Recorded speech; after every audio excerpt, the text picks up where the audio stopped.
गाड़ी तेजी से अपनी मंजिल पर रवां दवा थी। रास्ते के दाएं और बाएं जानिब सिर्फ सब्जा ही सब्जा जाहिर हो रहा था। खेत ही खेत थे। करीम साहब गाड़ी चला रहे थे और साथ साथ अमजद की खामोशी को भी मुलाहिजा कर रहे थे। रास्ते में कई ऐसे मौकाम आए जहां उन्हें लगा कि कुछ कहना चाहिए, लेकिन फिर उन्होंने बिल आखिर खामोश रहना ही बेहतर समझा।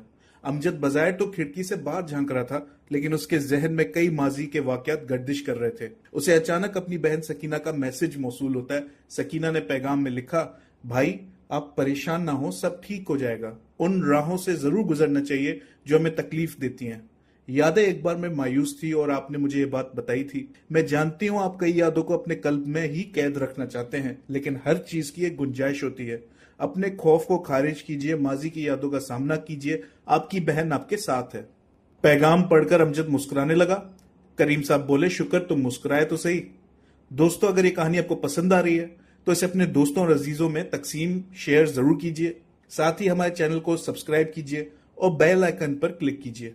दूसरी जानिब अमजद का जवाबी पैगाम ना हासिल करके सकीना परेशान थी। वो मोबाइल हाथ में पकड़कर कमरे के एक कोने से दूसरे कोने तक चहलकदमी कर रही थी। फरिया के हाथ में चाय की प्याली थी। उसने चाय का एक घूंट पीकर सकीना से पूछा, परेशान क्यों हो? तुम्हारे भाई गांव ही तो जा रहे हैं, इसमें तजब्जुब की क्या बात है? सकीना बोली, बड़ी लंबी कहानी है, किसी दिन तुम्हें जरूर सुनाऊंगी। फरिया ने चाय की एक चुस्की ली और फिर बोली, ऐसा करो चाय की एक और प्याली मंगवाओ, आज छुट्टी का दिन है, मुझे कहानियां पसंद है। बल्कि जितनी लंबी कहानी उतनी मेरी दिलचस्पी बढ़ती है। तुम बताओ, I am all years. Sakina बोली, सच्ची तुम सुनोगी? फरिया मुस्कुराकर बोली, भाई मेरे होने वाले शोहर और उसके घर वालों के बारे में मुझे कुछ तो पता होना चाहिए। इस पर दोनों सहेलियों ने कैका लगाया। सकीना ने मुलाजिम को बुलाया और कहा, 4 कप चाय लाना, कड़क चाय होनी चाहिए। मुलाजिम बोला, जी बाजी। मुलाजिम गया तो सकीना ने गहरी सांस लेकर कहा, चाय आने दो, मुझे चाय जब तक जहन में ना जाए कहानी सुनाने का मजा नहीं आता। दोनों सहेलियां चाय का इंतजार कर रही थीं। उसी वक्त करीम साहब की गाड़ी अमजद के फार्म हाउस पहुंचती है। हर किसान अपने सेठ का दीदार चाहता है। अमजद कई सालों बाद अपनी फसलों और खेतों का मुआयना करने आ रहा था। कई किसानों ने अमजद को आखिरी बार अपने वालिद के साथ ही देखा था। इसके बाद अमजद ने कभी पीछे मुड़कर अपने वालिदैन की जमीनों का रुख ही न किया। गाड़ी फार्म हाउस के अंदर दाखिल हुई और साथ ही मुख्तलिफ किसानों की भीड़ भी। गाड़ी पार्क करने के बाद अमजद और करीम साहब गाड़ी से बाहर निकले और सीधा एक पेड़ के नीचे मौजूद चारपाई पर बैठ गए। हर किसान ने आकर अमजद और करीम साहब से हाथ मिलाया और कई अपने सेठ का दीदार करके आप दीदा थे।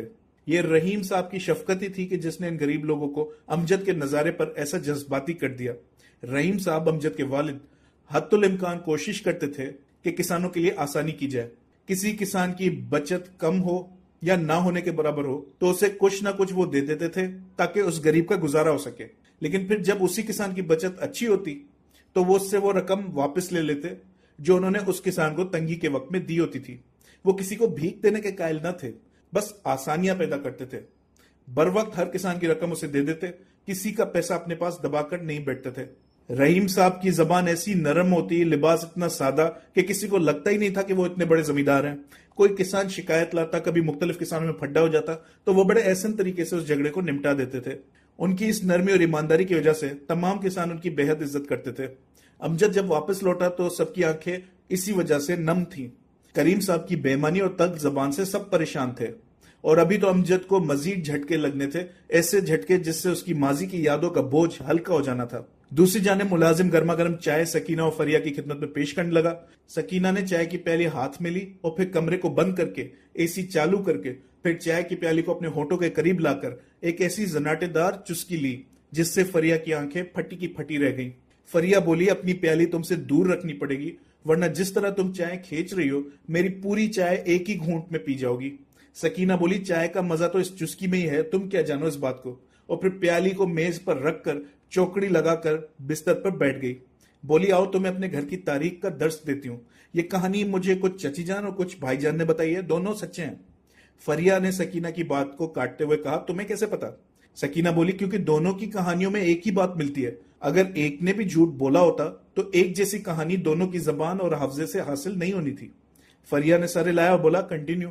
सकीना पहले तो ख्यालों में उलझ गई, बोली, हैं? फरिया बोली, तुम कहानी सुना रही थी, कंटिन्यू। सकीना बोली, हाँ, दरअसल बात यह है कि अब्बा जान और भाईजान दोनों ही साथ गांव जाया करते थे।